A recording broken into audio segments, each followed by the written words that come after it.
I'm on a date tonight, so I'll have to just up in guts. No, I'll just do it in front of her, shouldn't Going! He's kept going! He scored! Oh, Stockport pressure. And the header into the back of the net! That's Coleman! Played in the game. And a superb goal! Johnny did it! Lisa! Rose tries to get the ball in. Wilkinson!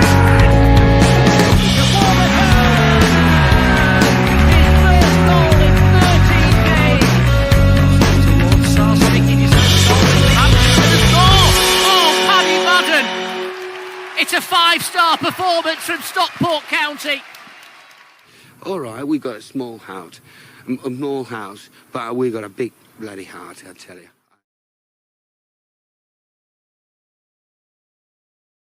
Oh good, she's actually left me. Hello, compliments of the season, and welcome to SK3 TV. Sunday night, apparently, nobody actually knows, which means we're here with an 87th serving of mildly palatable and, more importantly, actually unfiltered county chat. The day this is filtered, just fucking kill us. Yes, what you have ahead of you is an hour or so of top, and more importantly, unfiltered county chat, mainly relating to the Boxing Day horror show that was the game against... Oh, I can't do this. This is, of course, the show for the thinking county fan. As long as that county fan's thinking, oh, maybe our problems extend beyond anything that can be fixed in the January window, particularly looking at our track record when it comes to spending money on players. But it's okay, we'll have like an hour-long therapy session. Hannah will come back soon, and it'll all be fine. But I will do some admin first of all, because that's what we do when we get left on our own.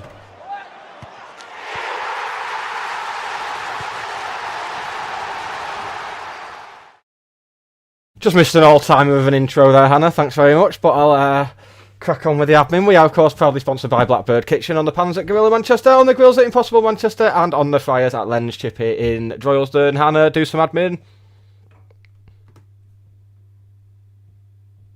Whenever you're ready, love.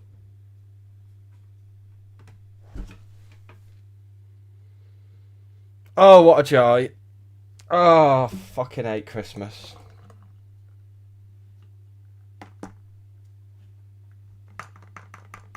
I'll just be here, Hannah, don't worry.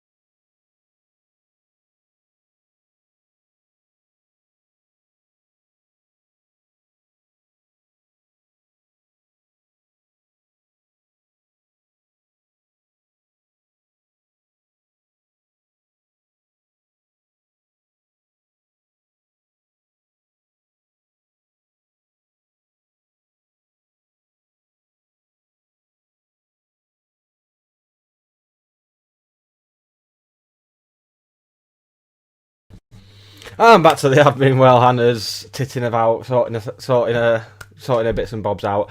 Yes, sponsored by Blackbird Kitchen, of course. If you are watching live on YouTube, please do hit the subscribe button and also the thumbs up. That apparently helps. And also across everything else, Spotify, Facebook, Twitter, YouTube, the TikToks, all of that caper, you can follow us on there. Right, what else? Our friend Jonathan the Geordie Hatter, of course, has his away day show on... Well, it's an away day show, so it's the day we're playing away. And he's just published his Festive 50, which is a playlist of his top 50 songs that he's played or discovered this year, which is well worth a listen.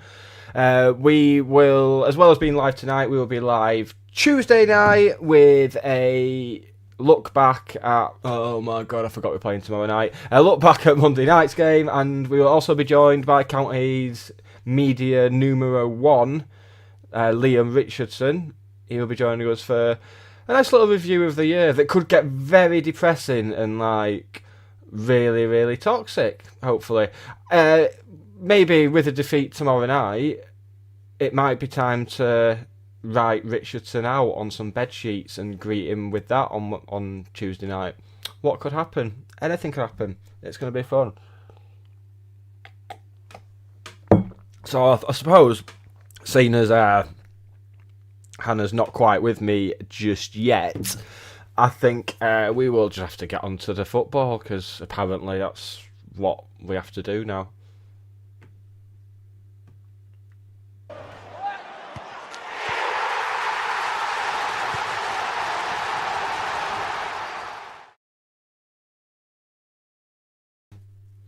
I've seen the comment.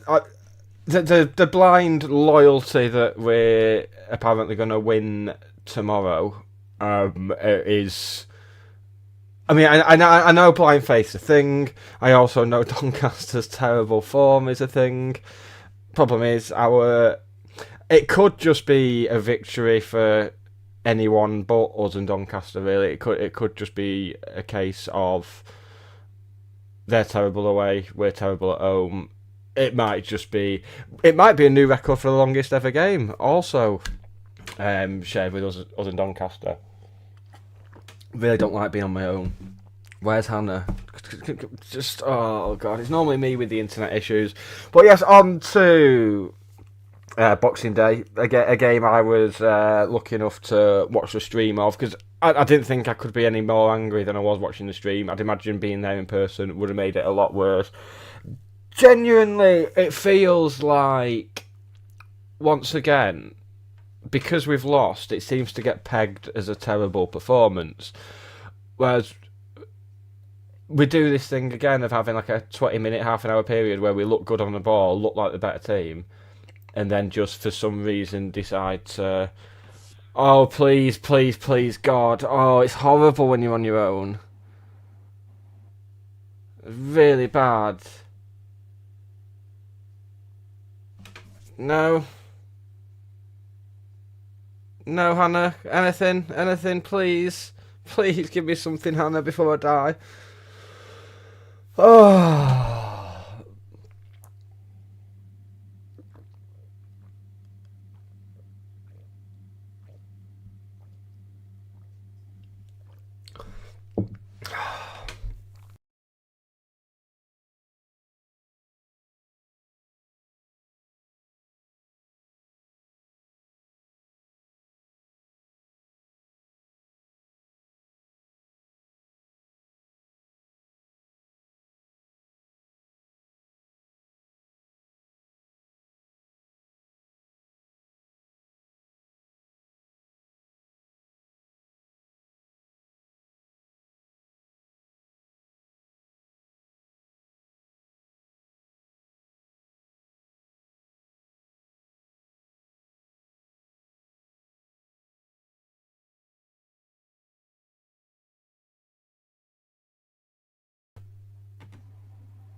Is that you this time?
Hi.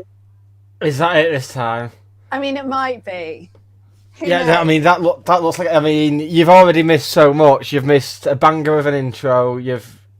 I've been provocative. I've been cheeky. I've been topical. It was like, have I got news for you? And it's pomp. And you know what? SMB in the comments has made a very good point, because I planned to have ready the start of our Stevenage episode, and I was going to just play that at the start. And that would have been, if I'd had that ready, that would have been, 10 minutes in and I'm a pint down. It's it was the point I was watching on Twitter when I was trying to sort it out, and it got to the point where you said, "Oh, I may as well talk about football." I was like, "Well, we're fucked then, aren't we?" This will be the quickest podcast ever. Yeah. But still good. Oh, I'll have another pint then. How was your Christmas, Hannah? That's the main thing. That's what people want to know. I mean, it was all right, apart from, shit Boxing Day. But we're not talking about that yet. Christmas was fine. I got 12 boxes of stickers delivered on Christmas Eve. That was so my favourite part of Christmas Day was Christmas Day night, when everyone else had gone to bed, and I sat and opened an entire box of 36 packets of panini stickers, drank wine, and watched The Bodyguard. That was on for a 10 out of 10 until your choice of film, which should always be Love Actually Christmas night. No, well, yeah, but that's very problematic, isn't it? But also, is it? Yeah. I know the bit where like Emma Thompson finds the bracelet, and now how Alan Rickman can't have like an affair with the nice goth at his work, and he has to stay married to horrible Emma Thompson. But it was a horrible necklace as well. It was a fucking horrible necklace, yeah. You didn't know me anyway. I didn't want. But the thing is, how do you buy a necklace for a woman with the longest neck ever? That's the real question in that film, because she's got a humongous neck. Never seen anything like it. And she is a sexual harassment lawsuit waiting to happen at a big corporate company, and she's there like opening her legs for him in the middle of the working day, before lunch. Well, I mean, so you just proved my point. So this is why I went with The Bodyguard instead, which is another corporate lawsuit. I mean, dereliction of duty, falling in love with your target or whatever they are. I don't know. Yes, it's like all films are problematic. Yeah, probably. I really, really, really want to go and see The Housemaid. If anyone wants to go and see The Housemaid with me, I'll go and see The Housemaid with you. Yes. I really, really like one of the women in that film. And it's not Sydney. No, the other one. Siegfried. Oh, me and Sydney Sweeney have fallen out in a big way. You see, I quite fancy Sydney Sweeney, so at least we're not going to fight over them. No, I mean, I still do, but I'm just coming to the realisation that it would be purely carnal, and we would have nothing to talk about after. Have you seen Christie? No, I haven't yet, but I need to. If you're one of those people, if anyone is one of those people that has a dodgy access to some content, then Christie with Sydney Sweeney is very, very good. It's about Christy Martin, who was a female boxer in the 90s, and her kind of accession to greatness and her career, and then kind of what was going on in her private life as well. It's very, very good. Not a fun watch. I wouldn't recommend it for a light-hearted, cheer you up film, but it is very, very. Well, I've got Love Actually for that, haven't I? So I'm all right. That's true. I've got tins of Quality Street strategically placed around the house for that. It's Rosie. We're a Rosie's household. Do you know what? I'm fairly ambivalent. I hid the sweetheart ropes in here as well, which was a bit of a nice surprise. I'm fairly ambivalent, but I can't remember why. I was in Asda debating over Quality Street and roses. And do you know what I went for? I went for Quality Street because there was only one box left and there was a whole shelf of roses. So I decided that roses must be like 10 a penny and I should go for Quality Street instead because they were clearly more in demand. Roses a 10 a penny or 10 a toffee penny, if you like. No, because they're in Quality Street. Hey-o! I know, but people won't know. People wouldn't have known that if you didn't. I would, because Toffee Penny's... HMRC of jokes here. Toffee Penny's my favourite. And some other bastard has eaten them all. Ian Downer says roses are the posh ones. Not at £2 a tub, they're not, pal. Yeah, no, I mean, there's no, but they're not even tin anymore, are they? They're just plastic. I've got a tin, a special commemorative tin that says 2020 on it, and I love it. I've got two actually. Please tell me in full mum fashion that it's got sewing stuff in it. No, but it has got all my friendship bracelet making stuff in it. There you go. That is very much the 21st century sewing kit. Right, but also everyone knows that your sewing kit needs to be in a Danish biscuits tin. Oh, sorry. Yeah, you are right. Mm-hmm. Yeah, you're right. Well, that's all been very nice. I'm on the Guinness. I've done some very good Guinness pouring over Christmas. That's probably been the highlight of my Christmas. I've been pouring Guinness from a can very well. Have you seen those like surge ones? I've had lengthy talks in the run up to Christmas about getting one of these, and then I had one put to one side at work because it was on offer, and I had my staff discount and my staff voucher. Yeah. And then there's been like a shortage of the cans to go with it. That's the thing, like you need. So I didn't bother.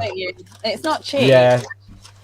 No, I think the little device was on offer for like £20 at work. But yeah, we've got none of the cans in. There's just like a worldwide shortage of the nitro cans, so I've just got normal draft cans.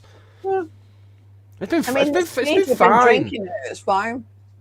Yeah, it goes down. I got so bored watching our game yesterday that I nearly split the G for the first time in my life. Oh, do you know what? This wasn't a thing when I stopped drinking. And so I feel like I need to give it a go, but I don't actually like Guinness, so I feel like maybe I don't. See, about a year ago, I would have died on the hill that nobody actually likes Guinness.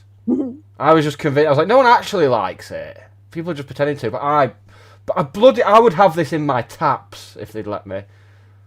I heard someone said the other day, like, you've got to persevere with it, and then you'll become obsessed. And then once you do really get onto it, and you get onto like Guinness being the cornerstone of your cornerstone drink of your drinking session, it's great because you don't have to. You know, normally when you go on a lengthy sesh and you're like, well, at some point I need to eat. Guinness it's sorted for you. It's basically a health drink. It's basically a protein shake. And that's what I'll tell myself, and that's what I'll tell my doctor, and that's what I'll tell all the people making the interventions. They used to prescribe it in maternity wards for postpartum like iron deficiency. Go and have half a pint. It's true. Huh? It's true. They did. Yeah, I was telling my mum about that, and she said, "Oh, I remember that." Yeah, yeah. She didn't drink while she was pregnant with me. I was hoping she did because that would have explained a lot. I was going to say. Yeah. Oh, you're on fire today. Right, let's see how fucking on fire you are now when we get onto the We Do Not Care Club, Hannah, because we've been waiting 20 minutes for it. Oh, it's extensive. Right, hang on. Right. Maybe the internet will cap. Right, okay. Hang on, where are my glasses? Located them. Okay. Haven't even got a pen today. So no one needs a pen. Well, I have. I mean, it is somewhere. I'll get it out just, in case I need it. Welcome to this meeting of the We Do Not Care Club, Stockport County chapter. We welcome all new and existing members. It is now time for today's extended announcements. We do not care that several supporters have now reached the bargaining stage of grief. including, but not limited to, requests that include the entire first team be released, the bench be released, the substitutes be released, and in one particularly excellent post, the concept of midfield recycling be released into the sea. We do not care that, yes, we were on top. Yes, the numbers do look encouraging. Yes, the collapse was avoidable. No, we can't explain why it happened again. I've also been assured that the phrase fine margins is now legally binding and has to be used in all interviews until morale improves. Fucking hell, we're doomed. We do not care that some people want to release the entire squad. While we appreciate the festive enthusiasm behind messages such as, quote, release them all and start again, including the goalkeeper coach, the analysts, and whoever decided we needed momentum, the club have confirmed that they can't release all players. They can't void all contracts. They can't, at this stage, field a team of vibes and hope. But they are reviewing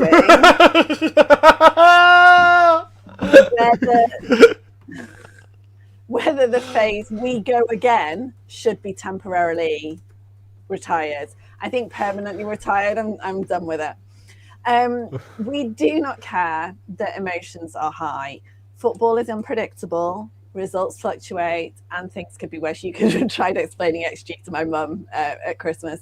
That's the present we all wanted. The club remains fully committed to learning lessons, forgetting lessons, and relearning the same lessons again every week. And that's the end of today's announcements. Oh, that takes us on so nicely then. Let's do it, because weirdly, it might be the Guinness. It might just be my weird adult mind, but I'm quite excited to talk about it. I just like a bit of upheaval, Hannah. Let's go.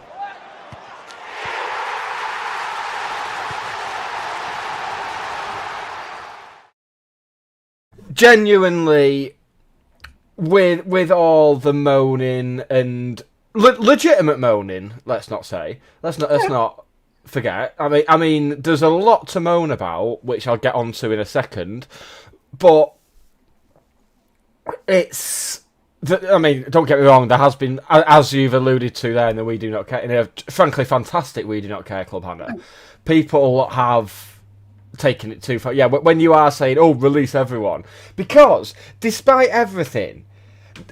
Now, I'm going to say two things that are almost at odds with each other.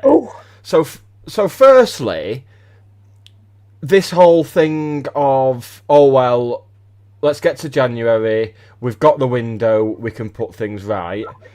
I have no faith in us in a transfer window if it comes to spending money. If Mark Stott has said to Simon Wilson and Dave Challoner, if he said to them, right, 3 transfers only, I'd be like, oh, we're going to smash this window.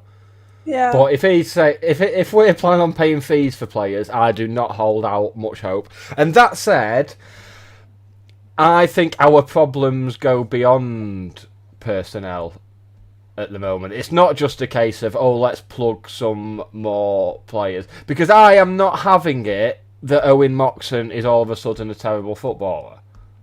Owen Moxon, who was very, very good for Carlisle, who played against us for Carlisle, and we remarked that we'd happily have him at our place. Did very well at Portsmouth.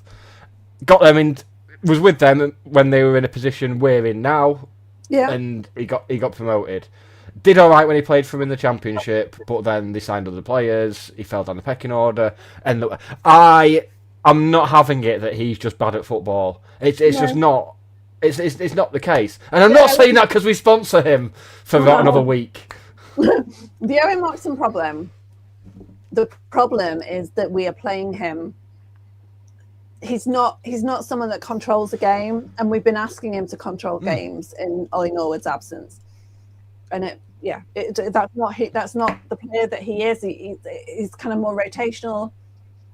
Yeah. That's the issue. There seems to be this consensus that Owen. And again, this looks like us just like, oh, we've spent. Well, Hannah spent some money. Like, let's big him up. It's not that, like, he's genuinely not been. His best role at Carlisle and Portsmouth has been playing box to box. That, by definition, is a position where it's easy to fall on, to go under the radar in that position. And what I've seen from him this season has been genuinely a lot of. I mean, I'm not saying he's been fantastic, but 6, 7 out of 10 performances. It's not.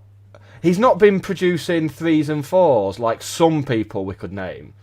So the fact that he's become not just a fan scapegoat, but certainly a managerial one, as well, and he'd be right down my list.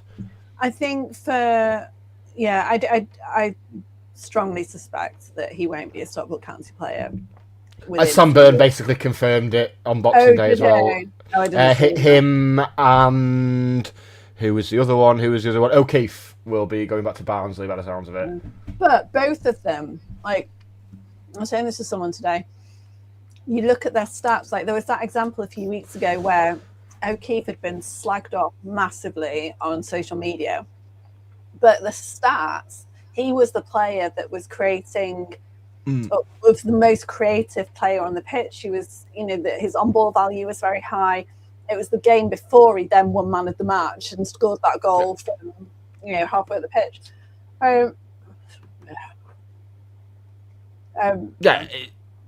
It's just, I don't know. There's a desire to write signings off already, which is just, it's certainly. So it's not helping, obviously, but I don't think anyone's really gone fully overboard. I think all the criticism, even when people have gone a bit, like you said, saying, oh, we need to just release everyone, start from scratch. Because despite everything we said at the top of this segment, everything we said about, I said like our problems extend further than just personnel, which they do, because we've completely lost. I went back on Christmas Eve. I went back and watched the Bolton Cup game just after Dave Challoner took over.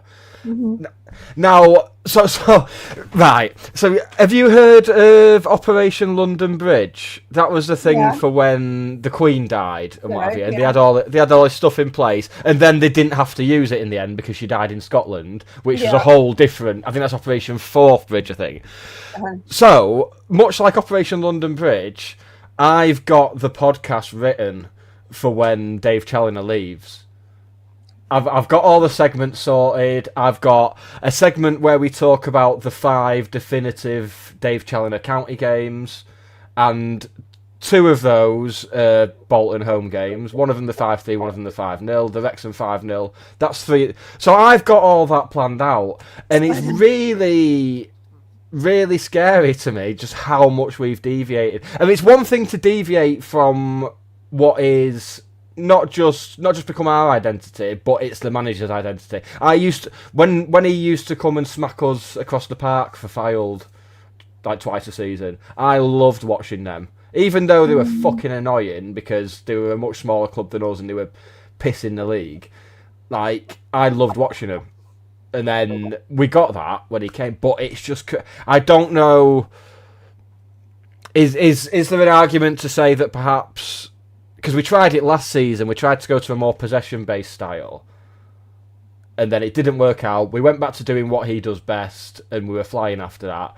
This season, there doesn't seem to have been a moment where Dave Challoner thought, right, I'm going back to what I'm good at. And we seem to be moving further away from the answers. Like, playing Nathan Lowe as like a number 10 out wide at times when he's got strengths. Pace is not one of them. Like, running at a man and beating a man on the outside or inside is not one of them. It's very odd at the moment. It's really, really weird, and you can guarantee there will be. Obviously, there'll be changes tomorrow because it's just 3 days since our last game, and a lot of players were terrible on Boxing Day. There's going to be some surprising changes in the lineup tomorrow, but not. I don't think they'll be surprising in a good way. I think it'll just be a case of creating another problem for ourselves. Yeah. And I mean, I've heard the phrase today, or even we can't lose tomorrow night, can we? And it's like it's that Mick McCarthy thing. It's like it can. It's like if anyone can they're shit away, we're shit at home. It's just a victory for terrorism. Is that I'm in hospitality tomorrow, so there is that. Good. Well, that's your run over with. So that is worth bearing in mind. I think that our issue is less about the players and more about game management. And how they are collectively respond. Like, I think one of the biggest surprise, and it's not fair. It's absolutely not fair. In the same way that it wasn't fair to say that we had a bad streak because Ollie Norwood wasn't playing, it's also not fair to say that we lost yesterday because Ollie Norwood didn't play as impeccably as we're accustomed to. But yeah, it's game, it's head loss, but that, you know, it's all self-propagating because, you know, that they're under pressure on the pitch from Charlie and the backroom staff. They're under pressure from the fans. They know that the fans aren't happy, and it all because like that chaos. And one of the things that, like, I was looking into kind of recruitment, and there was I think it was spat out from ChatGPT, and it said we almost need players that can make chaos look boring. So that kind of calm and responsiveness in a way that, like, and also we need to learn how to manage draws, because yesterday, God, was it yesterday? No. Was it yesterday? No, the day before. 2 days ago. God. That's because yesterday I didn't get out of bed. I just played stickers all day. Literally. I think if that game had been managed better and we hadn't have, and in fairness, like when you look at the race chart, there was a point where we were in control and then just pissed it because we panicked again collectively. Well, so there's been a lot of talk about the atmosphere. And I know the club like to post stuff on socials and be on about, you know, the Edgerley Roar and all this sort of stuff. Obviously not describing Edgerley Park as a fortress anymore, thank fuck. Well, I mean, when we've got the home record that we have, you can't really get away with that, can you? Yeah. I've very much enjoyed... let you win. Yeah. I've really enjoyed over the last couple of days correcting people who claim that... People are claiming that we've not won since the temporary roof got put on the railway end. We won twice in the first week of it being up there. But this stuff is easily... Is there not enough stuff to moan about without making up false facts? Is it not like... Can I just concentrate on the stuff that's there without making up facts that are easily verifiable? It took me 3 seconds to check. It's laziness, though, isn't it? It is. But, I mean, there's legitimate arguments. You don't need to make things up to suit them because, yes, we have lost sight of what's made us one of the most successful teams in the country in the last few years. You know, we do seem to throw potential solutions at the problem without much thought about whether it will be the solution or not. When I talked the other week about how every time we've gone on a run under Dave Challoner, it's been like he's like sort of accidentally stumbled on something, an answer. So at one point it was Ethan Pye at left back. It was just little things that you wouldn't expect to have helped us that kind of went a long way towards us going That on lad a run. from Villa. That lad from Villa. I don't see that happening. I see us getting further and further away from the answer every week. There's something feels different. I know I said it earlier in the season, then we picked up a bit, but something genuinely feels different, and I can't put my finger on it. But I am here for it. I think the challenge is that we find solutions and then we forget about them. So before Mansfield, there was this whole thing about not letting both of those wing backs play forward at the same time. There needs to be cover, and that's what happened at Mansfield. Went shit not yesterday, 2 days ago. Like it's like we've kind of solved something and it's worked, and then we've forgotten about it because it's like on Football Manager when you're like losing a game. Say you're 2-0 down at half time, and then you tinker with your tactics at half time, and then you go on to win 3-2. And then after the game, it doesn't save those tactical changes. So the next game, you're back on your. Yeah. So you have to make. I think there is a way to do it, but it doesn't do it automatically.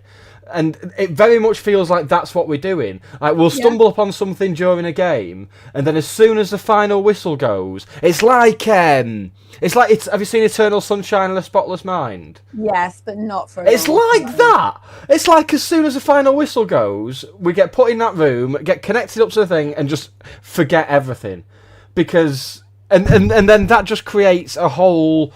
We'll come to the next game, forget everything that sort of helped us in the previous game, and then we'll somehow conspire to create like a new set of problems. I don't know how we're doing it, but I love it. It's just like a watered down banter years. So, like the Lincoln game, we had that kind of late game collapse. So against Stevenage, it was just like chaos. Against Peterborough, it was that end phase panic. It's exactly the same. Versus Mansfield, we kept control, and it's that kind of like abandonment of late game authority unless everything is perfect, and never will. Like everything won't ever be perfect, and it won't ever be an exact replica of what happened the week before. But Lincoln as well. It was a game that I don't really think we deserved to get anything out of, but we were in it and we were in control at times. But if you look at Lincoln, like 21 shots there, XG was 1.97, I think, like just under 2. They got a lot of volume from second balls, from scrambles, from box congestion. We don't have any of that. Like the second ball was atrocious. It's almost like like hot potato game, and you get it and you just have to get rid of it straight away, rather than kind of working out like who's maybe got tougher hands and can cope with it. Who did waitressing in like when they were at school, and yeah. Who's got the Duke of Edinburgh in catering? Yeah, so it's that kind of allowing that to happen is down to the midfield, and that's where I think Osborne and Norwood didn't play kind of to their best strengths on. And it's again I think we talked about this before, or maybe before the Mansfield game, probably. Like we're over reliant on moments and like opportunities, and Jack Diamond is like one of the few players that's creating those moments. Yeah. Then there's no. Like we almost kind of need another one that can, we're not creating much from open play, and that's a common theme as well. I'm getting strong vibes of the commentary at the start, the pundit voice things. What do you call them? The samples at the start of Three Lions. It's like we're not creative enough, we're not positive enough, and that is us all over. They'll go on getting bad results, that sort of thing, and it's. Yeah, I'm really intrigued to see just what we do, because January, the 1st of January is going to come round, and people are going to be anticipating that we've made these signings and they'll all be in the building on the 1st. I mean, And that will not be the case. I will talk to him about this on Tuesday, but can we just for a moment talk about the shithousery from the media comms team? Oh, brilliant. I'm all for it. Hourly messages. Yeah. I mean, if any of the media team have got a bit of pace about them, stick them up top, I say. They're definitely creative. They're definitely creative. I will give them that. They've been putting out some fantastic work in the last few months. Not just the Christmas Day work, but the stuff they've done around the retro releases have been super. Yeah, that was good. But like by I don't know, about 5 o'clock on Christmas Day, even my mum, and we know, my mum's general kind of experience as a Stockport County is that she has been once to the Barrow game and we've never let her go again since. She was asking me whether it had been announced yet, and I was like, no. But he is injured, Mum. But I got to the point where because I was doing the cooking Christmas Day, so I had all my timings for everything, and I was sort of doing my timings based around when I thought there'd be tweets from County. Not because I thought Louis Barry was going to be announced, but just because it was bloody funny. It really was, because there was this rumour, and then it just took hold. Me and my dad were like, at the game on Boxing Day, we were like, right, what they're going to do is they're going to wheel out a big Christmas present on the pitch at half time, and they're going to, like, someone's going to unwrap the bow. It would have been Bellis, let's be honest. And that lad from Villa jumps out on one leg on his crutches and waves his crutch at the cheese lens with like, and then gets his scan certificate and leaves, never to be seen again. And John Kieran on the comms says, right, we'll expect to see him back in 4 weeks, in 12 and a half weeks. We're all like, no. Didn't work out. This third time's never a charm, lads. Oh God. Oh, but it's all just. He is injured. It would, yeah. I mean, it'd be something to have a good old laugh about. It'd give us like half an hour of material on here, so I think it'd be. And as Mark Morley points out in the comments, Barry on crutches would still increase the pace in our forward line, and that's what most of it. If you said to me, right, here's a list of all the problems you think we have, it's a bloody long list. Here's a list of all the problems. Which one do you think is most fixable? And that's what I would go for pace up top. Someone on the shoulder of the defenders, so that the opposition back 4 or back 3 or back 5, depending on your perspective, so that they can move 10 yards further up the pitch and put us under pressure. Because it's happening it's obvious. As soon as the game kicks off, the opposition backline are stepping up because they know. And then even when we concede a corner, I understand the merit of having everybody back to defend a corner. I understand it, because if you have everyone back, it's very, very unlikely you're going to concede. You could argue it's very unlikely you're going to concede from a corner anyway. The stats out there for that. I'm not going to be the one to go and find them. People can go and dig them out if they're interested. But there's a half man, half biscuit lyric where they say, I cheer for a corner. I don't know why they rarely lead to a goal. And it's spot on. Because corners never lead to a goal. That's why you want short corners. It's because the half man, half biscuit man listened to that press conference that Luke Williams gave on corners and short corners. It's the other way around. It's the other way around, because the song predates the press conference. So Luke Williams was like, the press conference was running late, and he's like, "Oh, I'll put Spotify on shuffle. Oh, it's half man, half biscuit. Oh, this is good. Oh, this is true." But surely Jack Diamond is not going to be of much use defending a corner in our box. No. If someone's going to get above Kyle Wotton or Brad Hills to win a header to score, then fair fucking play to them. Because that was always Luke Williams's point, that the most likely scenario, he was talking about short corners, and playing it into the box after, a chain of passes, versus booting it into the box, losing possession immediately, either because it goes for a goal kick or, it's turned around. And then you're immediately on the back foot and you've got that counter. So, yeah, I mean, completely. It's that opportunity, like being ready. So you defended against it, right? Where have they left any players at the pitch? Because they were really congested in the box, Lincoln. I didn't notice, but if we'd have caught them on the counter in that scenario, what would that have looked like? Well, it would have looked like Nathan Lowe running out of puff.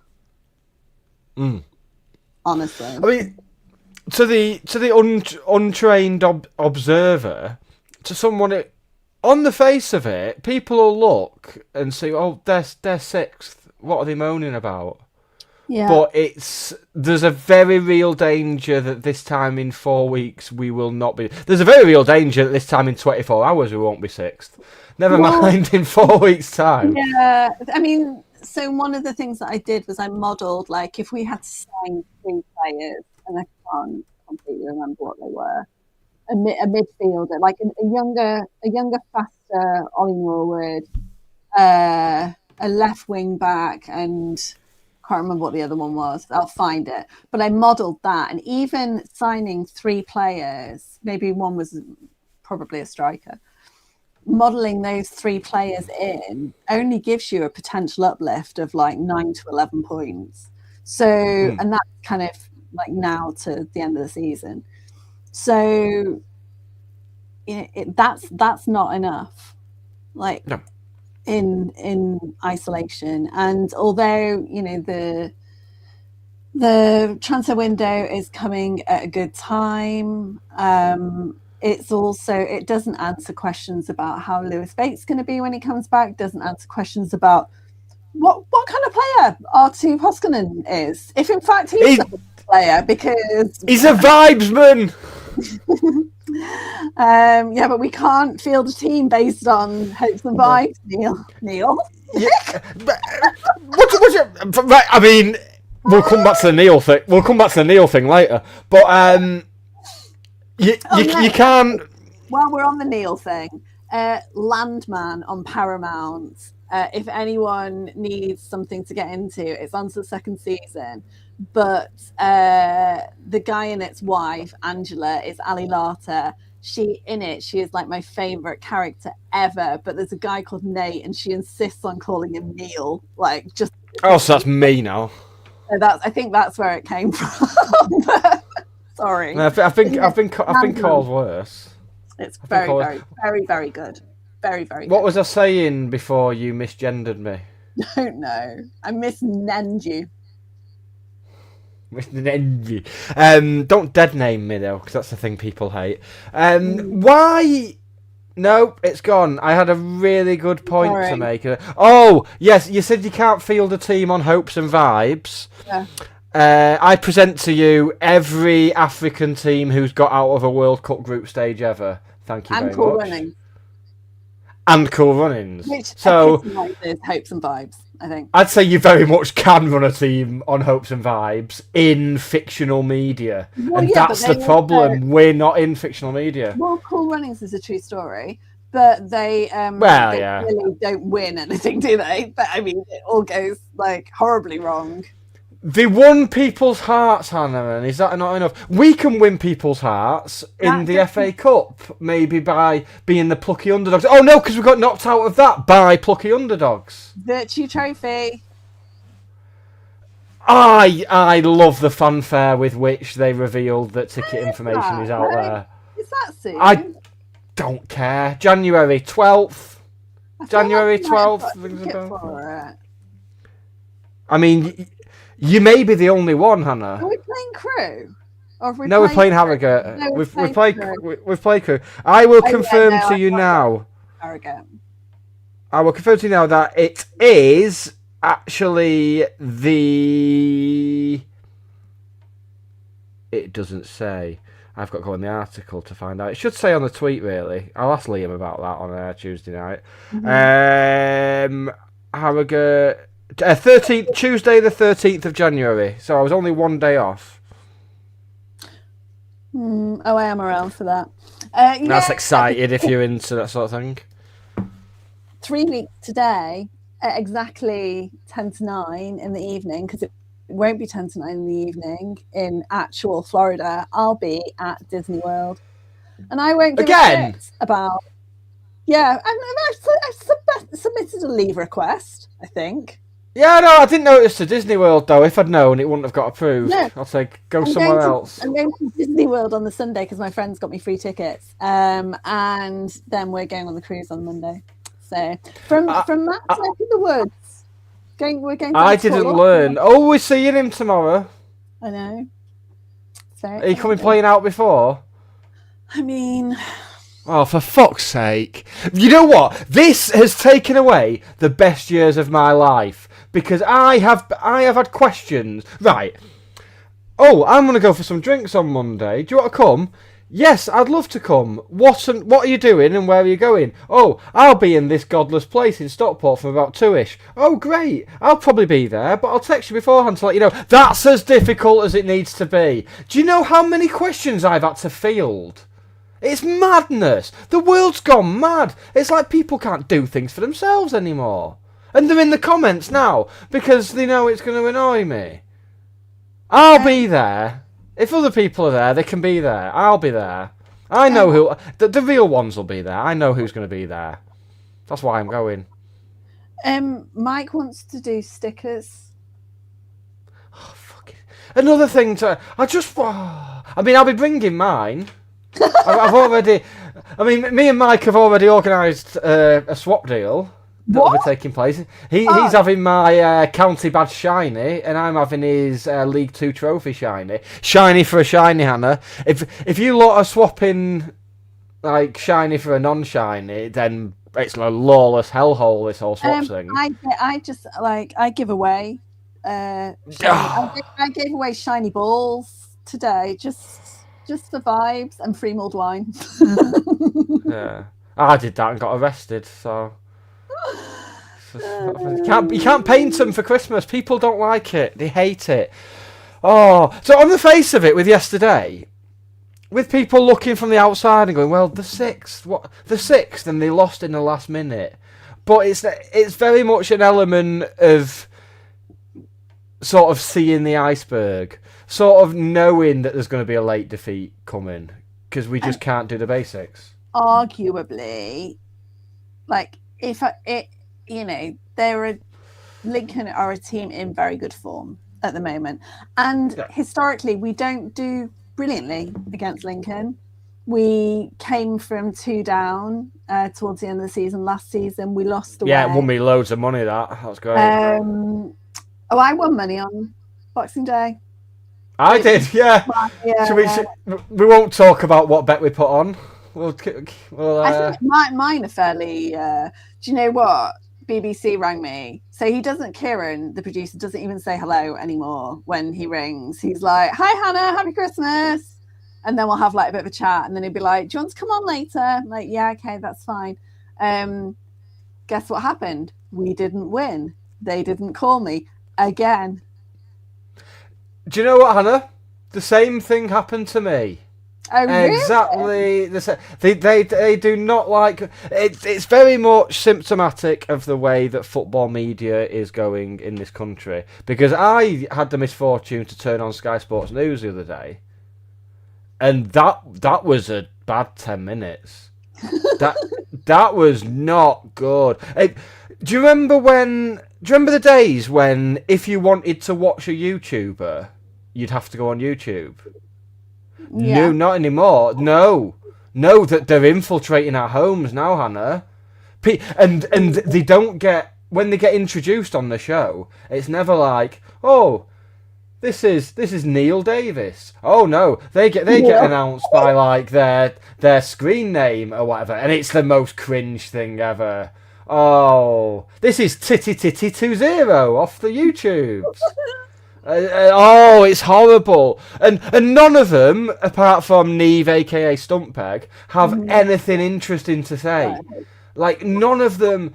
It's like they've all thought, well, I've been invited on Sky Sports, so I don't need to do any work now, because they obviously like what I've already done, so they want me on there.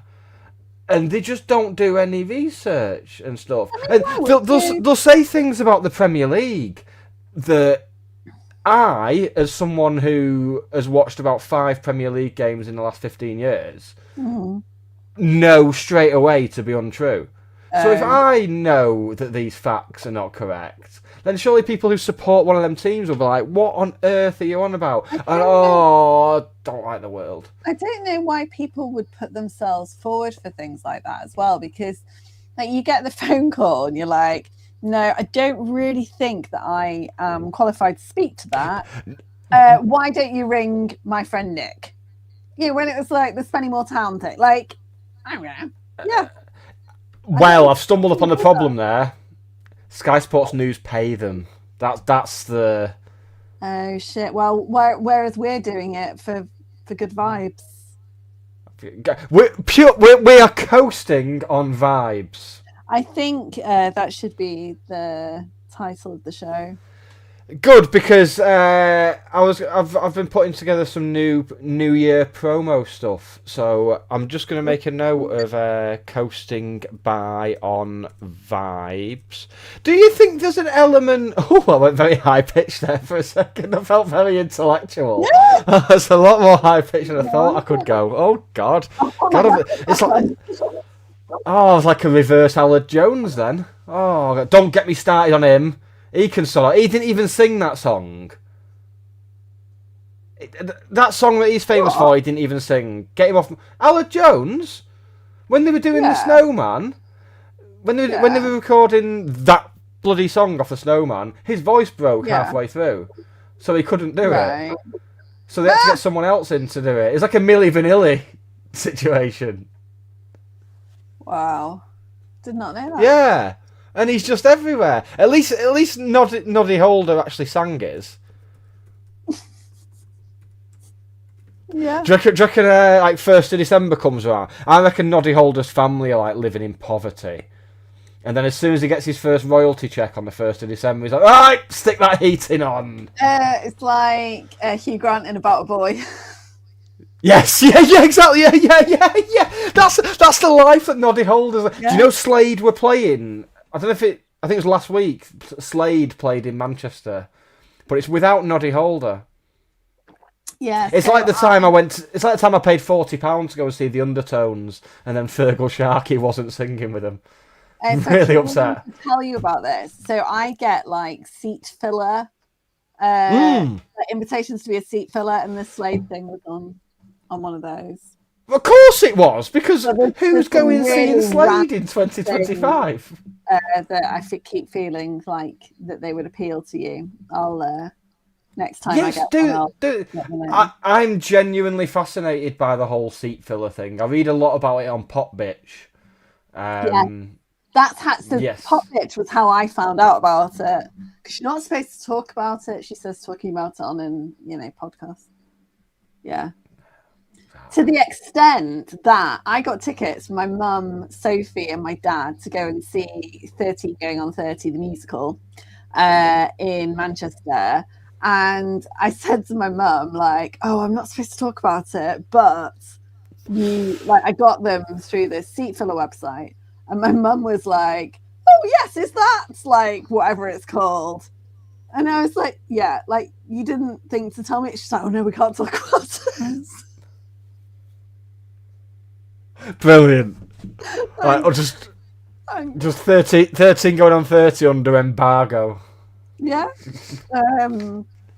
But it was very good. So, but there's been some interesting ones recently. Ryan Giggs was on there. An audience with Ryan Giggs at somewhere in Chester.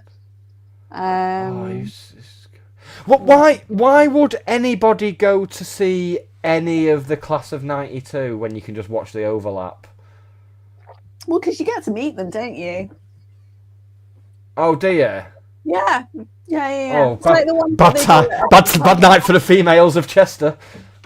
Yeah, because it said it was like access fee only, so it's basically like a booking fee. It's about £5 normally, but it said like if you do want a picture, then you'll have to pay extra for that. Yeah, just a crisp £5 note in Ryan Giggs's pocket, I would imagine. Yeah, so I don't know how they work that out, but it's the same like when they do the ones at Edgeley Park. Like when I went to the Alan Shearer one. Speaking of, if anyone wants an Alan Shearer signed shirt, offers to me. Offers to Hannah or to sk3tvpodcast at gmail.com. Someone email us. All reasonable offers accepted. It's a signed, never worn shirt from the 90s. Don't know when they were sponsored. It's an iconic Newcastle shirt. Yeah, it's like it. It's a proper one. Yeah, so there's that. But yeah, you either have a ticket where you just get to listen to him and get your meal, or you get a ticket with the meet and greet, and you can't go and like approach the talent. When you say listen to him, are you allowed to have your eyes open as well? Can you look at him? Yeah. I mean, that's I had restricted view because in the 1883 they've got some pillars, but yeah, like I could hear him. They don't normally have those pillars. It's just they're like, well, Hannah normally sits in the pop side. She loves a pillar, clearly. Well, let's get some up. I know. Yeah. My brother's friend, Big Alex, who his dad is a Lincoln fan. They were sat in the pop side on whatever day it was, Boxing Day. And they were sat kind of level with us, but had like a really, really bad restricted view to the extent that they moved. So yeah, it's, me and Mrs. Nick SK3TV are in the pop side tomorrow night. Are you? Yeah. And I'm not. Oh shit, you're not here. That's a fucking annoying. That was like the one saving grace. When I realised I had to get tickets in the pop side, I was like, oh well, at least we can see Hannah at half time. I've not even got that now. Oh, I'm not going. Sorry. I'm just staying in the You pub. can see Charlotte though. Charlotte's there. It's not the same though, is it? She's lovely, but it's not. I mean, she's a small replica version. Yeah. Stranger Things, how you doing, Hannah? Anything to avoid football? After this, I am going back up to the house to watch the final episode of season 3. Yes! Oh, seasons 3 and 4 are the best. I maintain that. So that's what I'm going to do. And then we might start season 4. But it's so you've not even got to Kate Bush yet, have you? No, it's a long one. I think it was like 1 hour 20 or something, the last episode. Yeah, you're getting towards the point now where every episode is basically a film. Like, yeah. Okay. But yeah, Maya Hawke is in it now. A goddess is the end of that sentence. I didn't even realise that she was in it. And then I was sat the other day and I said to Sophie, is that Maya Hawke? She was like, yeah. And then I didn't know she existed till Stranger Things. Yeah. Oh, great show. I'm just watching the. Yes, Ian. We've got to wait till next year for the last episode. Yeah. Do you know what? I don't have to. I've earned enough money to not work for the rest of the year.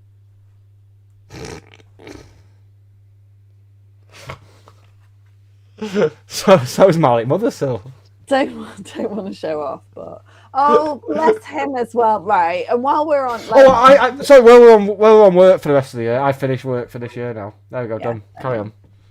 Malik Mothersill is another one who, like, he goes in the Owen Moxon category, but even more so for me in that it's not his fault that we paid what we paid for him.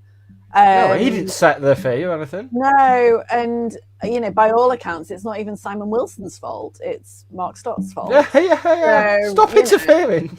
Fine. But he's been injured. It's a big kind of move for him geographically. He's got a newborn baby. He's young. Like, that lad has got a lot going on. And you can argue that when you're a professional footballer, a large percentage of that is just kind of half the course, and you have to deal with all sorts of things. But equally, he's a human, and I think he's one that even when he was signed originally, it was talking. He was a long-term investment. He was someone that they hoped would grow in value, and they would be able to sell on for considerably more in the future.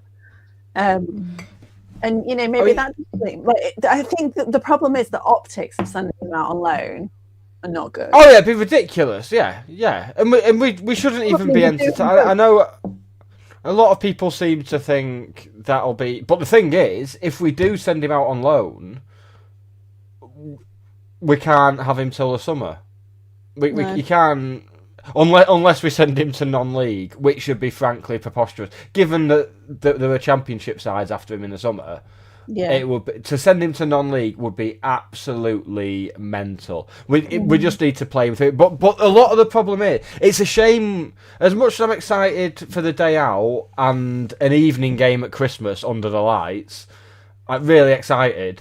But at the same time, it's almost not good for us to be playing at home because.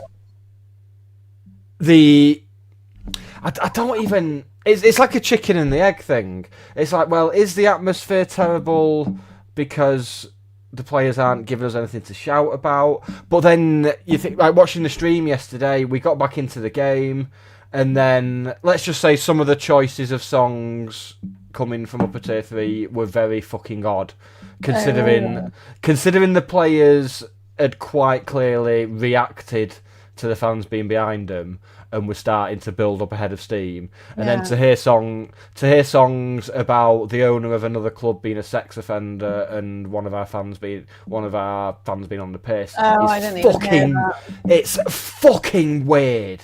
It's so odd. And then the same people who are singing that all go in the Facebook groups and we say, "Oh, the atmosphere's shit. No one sings. It's full of United fans in there." And stuff like that. No, you're the fucking problem. And it's just getting worse. The atmosphere has been terrible. I've been banging my head against this wall for years now. It's been terrible since we've been back in the league, pretty much. Mm-hmm. There's been nothing. It's just dead in the Cheadle end. Fair play to the people who are trying to get something going, but I kind of lose a bit of respect when you're trying to get something going constantly, trying to get behind the players.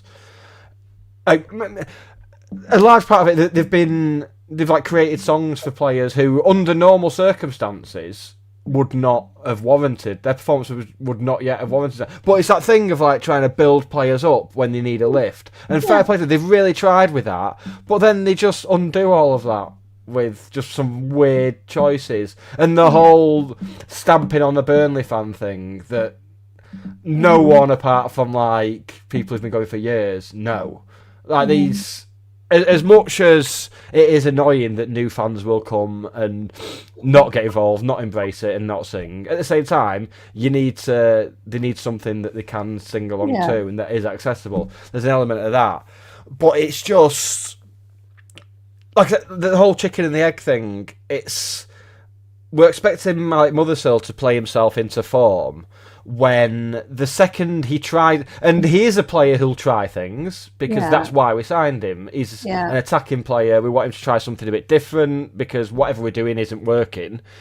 But when he does try something and it doesn't come off, which is a risk you take with a player in that position, he tries something, it doesn't come off, and there's audible groans. And not just the Cheadle, this is from 3 sides of the ground, there will be audible groans and muttering and stuff. So then he's not going to... And it just becomes a vicious circle. They're not going to try it next time. They are going to... Corey O'Keefe, for example, is not going to try and beat a man and put a cross in. He's going to double back on himself and pass to a centre-back, as we see him do pretty much every time he plays now. And I don't think, for all the talk of Dave Challoner's doing this wrong, Simon Wilson's doing this wrong, player X is doing this wrong, player Y is doing this wrong, it's just the general atmosphere that's contributing to that. And you see it all the time with teams that are really struggling. Teams that are struggling down the bottom end of leagues have this problem magnified a million times. Mm-hmm. So... I still can't get my head around the fact that we're talking like this, but we're still 6th. Yeah. I don't know if it suggests that this league is actually terrible. I think it feels to me it feels like, yes, we are 6th, but we could very quickly and easily, without much effort, be 12th. Yeah, Like, it's a make or break week, really. We could either be 3rd or 4th, or we could be 12th. I don't think we'll be 6th come the end of this next week or so. Yeah, I don't know. Hypothesis time. Do you think there would be this? Would there be this much consternation if the club hadn't come out with the whole championship in X years, and then now there's a looser Premier League in X years thing as well? No, Do you think that's think contributed? it's Because I don't think it has. I don't think it's made a difference. I think as soon as you've got an owner who's bankrolling the club, both on and off the pitch, and to be fair, 99% of the stuff he's put money into has been a resounding success. Yeah. It's just been the players we've paid sizable fees for has been the issue, and I don't think you can blame Mark Stock for that, apart from maybe one player who's been written off far too early. That shall we say? Yeah, I think no, I don't think it has a bearing on it. I think all it does is it communicates an ambition, and it's a goal, and goals are.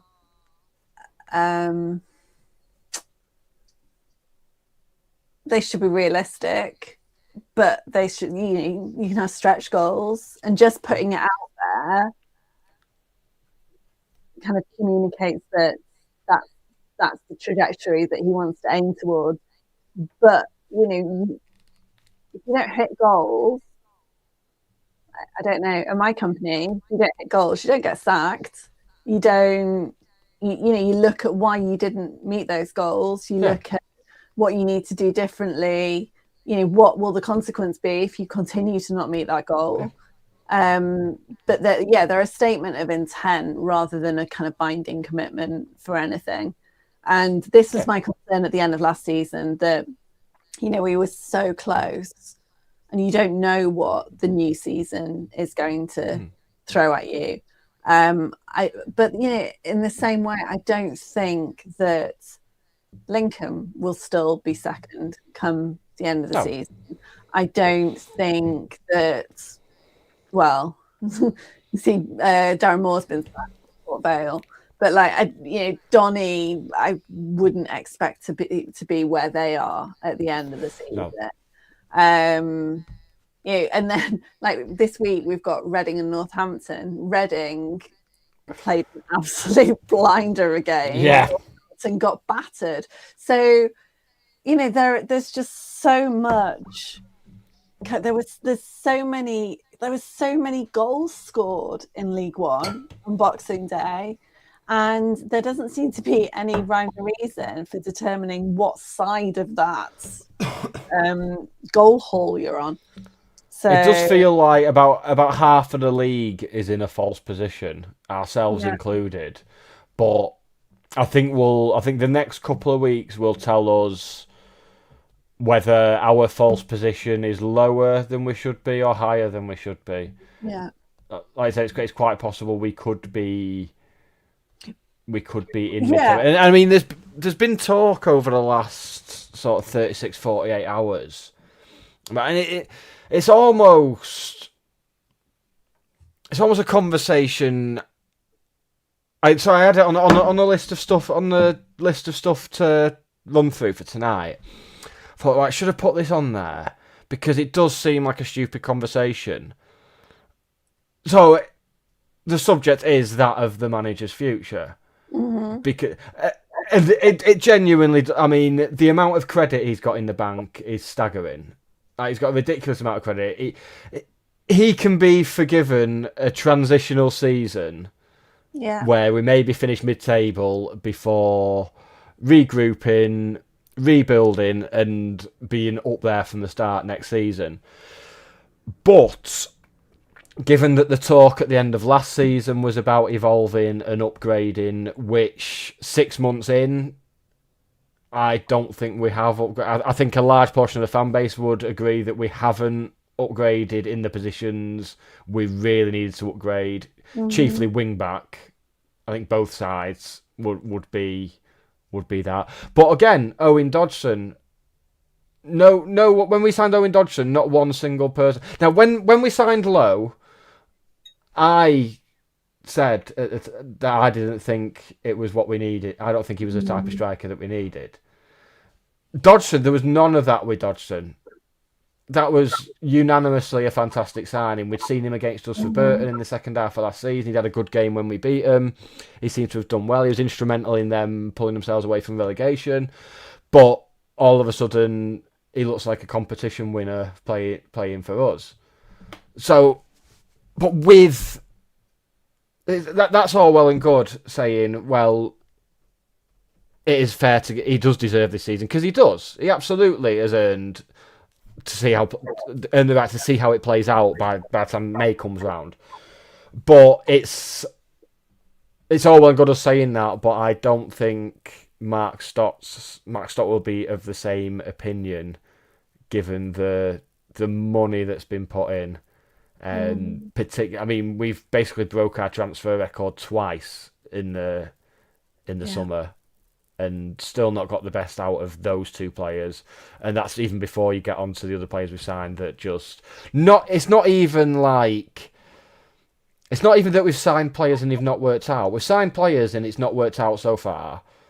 But also we're seeing some of our existing players go backwards, which is a worry. And it just goes back to that thing that I said a couple of months ago, where it just something feels different, something feels off, and something feels different, but I just can't put my finger on it. It's like one of them things that something will happen. There'll be some big catastrophic event in the next month or two, and then I'll be like, "Oh, that's what that feeling was. Oh, that's what I was thinking of." It feels so. And then, but for us to be saying all this, and it just comes back to it, we're still sixth. Yeah.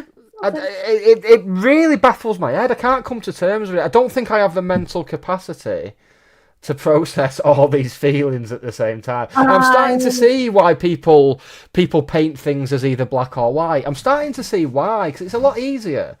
I think I'm kind of the, just take every game as it comes.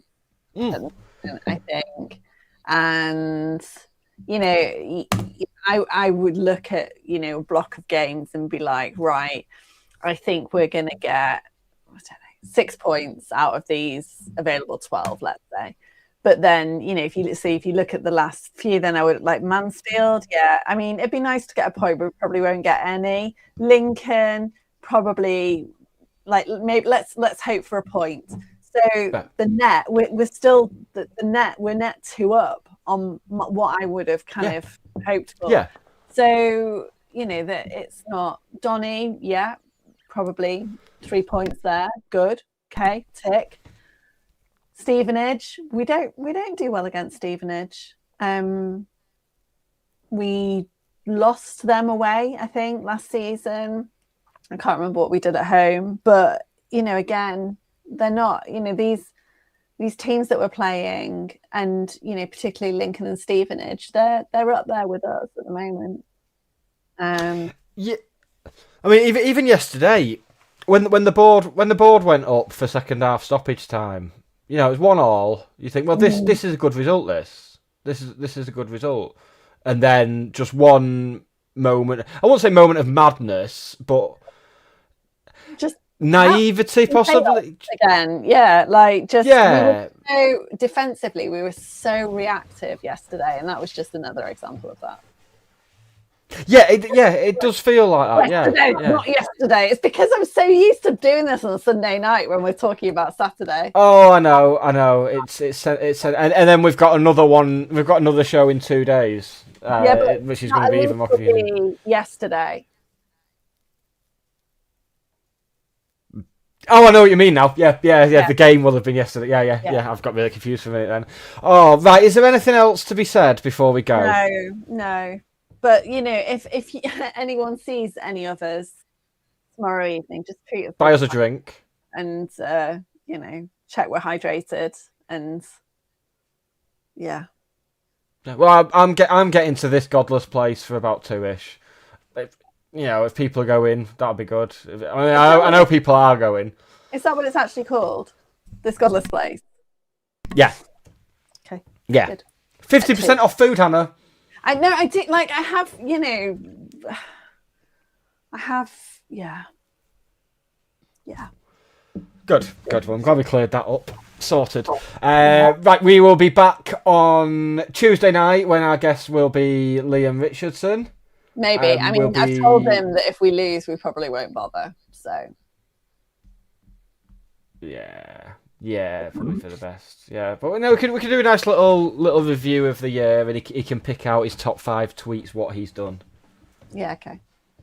That's good for everyone, isn't it? We can have a good reasons to be cheerful going into Northampton away. Hannah's going to Wagamama's on New Year's Day. So the 2 reasons to be cheerful for Northampton away is Hannah's going to Wagamama's and we're away, so we'll win. That's the 2 reasons to be cheerful. Done. Wrap that up. And then we've got Reading away as well to do. What's a horrible month? I don't know. Will I be back by 8:00 next Sunday? Might not. Oh shit! Reading's Sunday, isn't it? Yeah. Oh, we'll work it out. We'll work it out. Maybe entire podcast hotspotting off my phone, so I could do this and do it in the back of the car. Be fine. Oh, that's good. That was a good test. That was a good impromptu test. Yes, excellent. Oh, we've done some good work. I was gonna thank people for support over the year, but then I realised we've got another one to come on Tuesday night. I'm just gonna carry on drinking till then, I think. Right. Thank you to everyone who's tuned in. Apologies for the technical issues at the start, but we came roaring back with an all-timer of a show, I would say. I've got at least 17 suggestions for the episode title. Okay, so that's good. That's my work for the evening. We could be like Taylor Swift and put 17 different variations out with slightly different titles and thumbnail things. And can my arse be as surprising as hers? Can I just disappear for 3 years and be like, look, I've got an arse now, like she did? Yeah. Because she very much did. Not in as many words. She didn't. The Fate of Ophelia is now my favourite Taylor Swift song. I love The Fate of Ophelia. It's amazing. Also, as an eldest daughter and eldest grandchild, eldest daughter was my Spotify song that I listened to most last year, even though it didn't come out until October or September. That's some good going. Yeah. Also, I like Cancelled. I just like the whole of that album, actually. It might be my favourite of her albums, I think. Apart from Wood. I hated that. I thought it was terrible. I had a good old laugh, and then I thought it was the worst thing I've ever heard. Oh no, I don't mind Wood, and but my least favourites are Elizabeth Taylor and Ruin the Friendship. I'd go along with that. Yeah, they'd probably be in my bottom 3 as well. Yeah, Great Minds again. Probably why we get on so well. Yeah. Apart from when you don't want to come drinking with me. Right, we will be just playing hard to get. I will be there. I know you'll be there. Also, because we have not done the drinking together ever. No, I know, and it's a source of sadness in my life. Yeah. Yeah, it's another thing to bond over. All those years ago we bonded over just hating people. And now we can bond over drinking. It's like our friendships evolve. I love that when I drink. What? I'm even meaner when I drink. Excellent. I'm so in. So am I. It's gonna be good. No, I'm not. I'm just a big. I don't know. Don't even know what the next word was gonna be. Don't even know. I've run out of words. Not a good time to do a podcast. Right. I'm going. Hannah, say goodbye to all the lovely people and Bye, tell them that you'll see tomorrow. them on Tuesday night and tomorrow. I'll see you tomorrow and Tuesday. 2 days in a row. 3 days in a row. Wow. Three county days in a row. I'll need to lie down after all this. Football. Don't let's just, it is what it is. Enjoy. It is what it is, man. The people that you're with and that we get to do this and yeah. An unfiltered look at all things county there from Hannah Brown. Brilliant. Right, we will be back on Tuesday night from 8 p.m. All being well with our special guest Liam Richardson. Thank you for tuning in. Don't forget to like and subscribe and do all that stuff. It massively helps. Thank you. See you Tuesday. Bye.